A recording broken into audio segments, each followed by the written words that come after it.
Hi friends, நம்ம நல்லா video போடமுடில. இப்போ பார்த்தீங்கன்னா இன்றைக்கி அசோக் லைலாண்டில் புது வண்டி லான்ச் பண்ணியிருக்காங்க. 2-3 நாளாச்சு.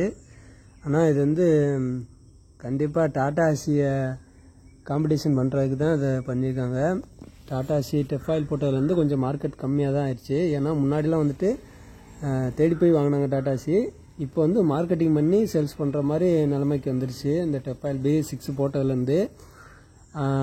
அப்படி நடந்துகிட்டு இருக்கல. இங்கே இப்போ அசோக் லைலாண்டில் தோஸ்த் எப்படி இருக்குது பார்த்தீங்களா, அதே டைப்பில் சின்ன வண்டியாக கொஞ்சம் போட்டிருக்காங்க. இது டாடா ஏசி மாதிரியே தான் இருக்குது. நம்ம பவரு இது எல்லாமே கொஞ்சம் ஹார்ஸ் பவரும் கூட. சிலிண்டரும் பார்த்தீங்கன்னா நம்ம டாடா ஏசியில் 2 சிலிண்டர் இன்ஜினு, இதில் 3 சிலிண்டர் இன்ஜினு. அதனால் இது கொஞ்சம் பெட்டராக இருக்கும். இதில் பார்த்தீங்கன்னா இதில் என்னென்ன ப்ளஸ் பாயிண்ட்லாம் இருக்குதுன்னு ஃபஸ்ட்டு பார்த்துருவோம். இதில் ஒரு 4-5 பாயிண்ட் ப்ளஸ் பாயிண்ட்டாக தெரியுது. இதில் நம்ம இன்ன வரைக்கும் வண்டியை ஓட்டலை, ஆனால் இதில் வர்ற அட்வர்டைஸ்மெண்ட்டு ஸ்பெசிஃபிகேஷன்லாம் பார்த்தாக்கும் இதெல்லாம் தெரியுது. ஃபஸ்ட்டு பார்த்தீங்கன்னா முக்கியமானது, இப்போ B6 இந்த ப்ளூ ஆயில் போடுறதுனால கொஞ்சம் மெயின்டெனன்ஸ் கூடிகிட்டே வருது. அதனால பர்ஃபார்மன்ஸும் கம்மியாகுது. அது இதில் இல்லை. அந்த ப்ளூ ஆயில் ஊற்றும் பார்த்தீங்களா, டெஃபாயில்னு சொல்லுவோம்ல, அது ஊற்றுறது இதில் கிடையாது. ஸோ இது ஒரு நல்ல மெயின்டெனன்ஸ் கொஞ்சம் கம்மி இதில் ஆகுது. இதனால் நமக்கு கொஞ்சம் பெட்டராக தெரியுது இந்த வண்டி. அடுத்து ரெண்டாவது என்னன்னு பார்த்தீங்கன்னா பேலோடு 1100 கிலோ கொடுத்துருக்காங்க. நம்ம டாடாஜி வாடகையில் 750 கிலோ போடுறாங்க. ஆனால் நம்ம 1 டன்னு 2 டன்னு வரைக்கும் ஏற்றுறோம். அப்படின்ற பட்சத்தில் இது கொஞ்சம் 1100ன்றப்ப நம்ம இன்னமும் டன்னேஜ் கொஞ்சம் கூட ஏற்றிக்கலாம். இது ஒரு நல்ல விஷயமா தெரியுது. அடுத்து பார்த்தீங்கன்னா கிரவுண்ட் கிளியரன்ஸ் நல்லா அதிகமாகவே இருக்குது இந்த வண்டி.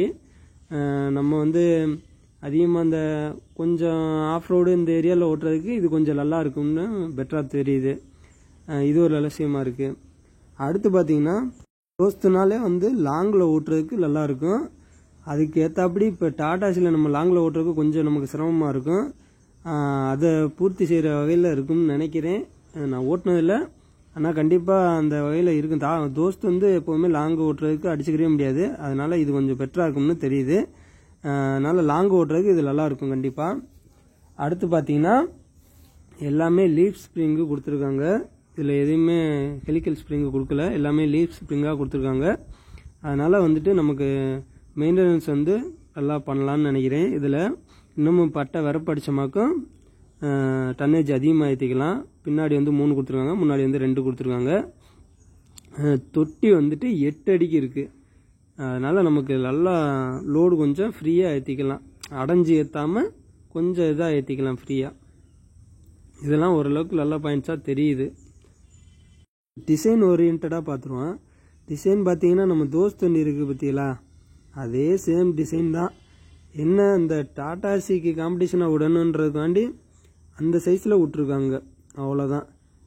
இதில் கியரு பார்த்தீங்கன்னா 4 கியரு நம்ம டாடா ஏசியில் இருக்கும். 5 கியர் விட்டாங்க. 5 கியர் விட்டதெல்லாம் ஃபெயிலியர் மாடலாக தான் இருந்துச்சு. இதில் 5 கியர் தான் விட்ருக்காங்க. அது மைலேஜ் சொல்ல முடியல இப்போதைக்கு, ஏன்னா ஓட்டி பார்க்காம நம்ம சொல்ல முடியாது மைலேஜ் எவ்வளோ இருக்குன்ட்டு. கியர் 5 ஸ்பீடு மேனுவல் கியர் தான். மீட்டர்லாம் பார்த்தீங்கன்னா டிஜிட்டலில் தான் கொடுத்துருக்காங்க. பேசிக்காக நம்ம டாடா ஏசியில் இருக்கிற மாதிரி தான் கொடுத்துருக்காங்க ஸ்பீடா மீட்ரு. இது ஸ்பீடு டாப் ஸ்பீடு எவ்வளோ போகும்னா 80 போட்டிருக்காங்க. 80ல் கட் ஆஃப் பண்ணி வச்சுருக்காங்க, 80 போகும். அதே மாதிரி இன்னொன்று என்னென்னா, இந்த கூலண்ட் வாட்டர் ஊற்றுறதெல்லாம் உள்ளே இன்டீரியர் உள்ளே வச்சுட்டாங்க, சீட்டுக்கு டிரைவர் சீட்டுக்கு பின்னாடி. அடுத்து ஏர் ஃபில்டர் நம்ம டாடா ஏசியில் மாதிரி தான் சைட்லேயே தான் இருக்குது. கொஞ்சம் மெயின்டைன் பண்ணுறதெல்லாம் ஈஸியாக தான் இருக்குது எல்லாமே. நம்ம தோஸ்த் வண்டி ஓட்டினவங்களுக்கு கம்மியான பட்ஜெட்டில் எடுக்கணும்னு இருந்தால் இந்த வண்டியை எடுத்துக்கலாம். இதில் அதே மாதிரி கிளச்செல்லாம் இதில் ட்ரை ஃப்ரிக்ஷன் கிளச் தான் கொடுத்துருக்காங்க. நம்ம டாடா ஏசிக்கு மாதிரி தான் எல்லாமே. இதில் அதுக்கு மேல் ஒன்று கொடுத்துருக்காங்க. எப்படின்னா நம்ம டாடா ஏசியை முடிச்சு கட்டணுன்னே முடிவு பண்ணிட்டாங்க போல். எப்படின்னா 5 வருஷம் வாரண்டி தராங்க, இல்லைன்னா 2 லட்சம் கிலோமீட்டருக்கு வாரண்டி தராங்க. அப்படின்றப்ப கஸ்டமர் முக்கால்வாசி பேர் அங்கே ட்ரை பண்ணுவாங்க. அதாவது அந்த வருஷம் ஒரு 2-3 வருஷம் ஓட்டிட்டு புது வண்டியாக ட்ரை பண்ணுறாங்க பார்த்தீங்களா, அவங்க ஃபுல்லாக அந்த வண்டிக்கு மாறுறதுக்கு அதிக வாய்ப்பு இருக்குது. எல்லாமே ட்ரை பண்ணுவாங்க நல்லா. ஏன்னா எல்லா ஸ்பெசிஃபிகேஷனும் நல்லா மெயின்டெனன்ஸ் கம்மியாக இருக்கிற மாதிரியே கொடுத்துருக்காங்க. அதனால் இந்த வண்டி மார்க்கெட்டு இப்போ அதிகம் சேல் ஆகிறதுக்கு வாய்ப்பு இருக்குதுன்னு நினைக்கிறேன். இதோட ரேட்டுன்னு பார்த்தீங்கன்னா இன்றைக்கி தேதிக்கு ஆன் ரோடு எவ்வளோ வருதுன்னு பார்த்தீங்கன்னா 7,60,000 ரூபா. இன்றைக்கி தேதிக்கு மதுரை டு இல்லைன்னா திண்டுக்கல் நம்ம இந்த லோக்கல் டிஸ்ட்ரிக்டில் வந்து 7,60,000 ரூபா வருது ஆன் ரோடு வந்து வண்டியை வெயிட் பண்ணோம்னா. அப்புறம் இன்னும் ஃபியூச்சராக ஒன்று சும்மா எல்லா வண்டிலையும் இருக்கிற மாதிரி இல்லாமல் இதில் கொஞ்சம் எல்லாமே அப்டேட் பண்ணி வச்சுருக்காங்க. சின்ன சின்னது எல்லாமே வச்சுருக்காங்க. எப்படின்னா இந்த வயசில் கண்ணாடியில் தண்ணி அடிக்கிறது, அப்புறம் டயர் வந்து நம்ம டாடாசி மாதிரி தான், டாடாசியை விட கொஞ்சம் சின்ன டயர் தான், 14 சைஸ் கொடுத்துருக்காங்கன்னு நினைக்கிறேன். புதுசாக இப்போ நீங்கள் டாடாசி வாங்கணும் இல்லை இந்த இப்போ கம்மியான 1 டன்னு 2 டன்னு அந்த ரேஞ்சில் நீங்கள் வண்டி எடுக்கணும்னு நினச்சிங்கன்னா இந்த வண்டியை ட்ரை பண்ணலாம். ஏன்னா இது ஒரு நல்ல வண்டியாக இப்போ லான்ச் பண்ணியிருக்காங்க.